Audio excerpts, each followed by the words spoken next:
నీకెందుకు నీ సన్ మారలేదు అనుకో, you just trust God, you die for God. ప్రభువుని నమ్మి ప్రభుతో ఉండండి. అది డిమాండ్ చేస్తుంది పైన. నీ నమ్మకం, నువ్వు బతికే నమ్మకం డిటర్మైన్స్ యువర్ కమింగ్ వరల్డ్. నీ రాబో ప్రపంచం నీ నమ్మకం అంత ఉంటుంది. మన నమ్మకాన్ని బట్టి, దాంతో ఎలా బ్రతుకుతున్నావు అనే దాన్ని బట్టి వెళ్తాం. Okay, if you believe in God, నువ్వు ఏం మార్పు చేసావు నీ జీవితంలో ఫర్ క్రైస్ట్ సేక్, క్రీస్తు కొరకు ఏం కావాలి నీకు ఇవ్వబడిన పరిస్థితే ఈజ్ యువర్ బూన్, నీ అదృష్టం. అదే పరిస్థితిలో నువ్వు పరలోకం సంపాదించవచ్చు. నాకు అన్నీ ఉన్నాయిరా, కానీ నేను డేరాల్లో ఎందుకు బతికాను తెలుసా? వాగ్దానం నిమిత్తం. ఓకే, ఏమి లేక కొడుకుని చంపుకున్నావు. I believe in God. ఇచ్చే నేను నమ్మా. ఈ లోకంలో బ్రతకాల్సింది నమ్మి.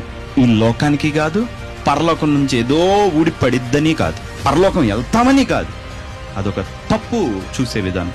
నీతో తిరిగి ఒక వ్యక్తి ఉంటాడు, అతనితో నువ్వు ఎట్టున్నావు చూసుకుంటే నువ్వు బాగానే వెళ్తావు.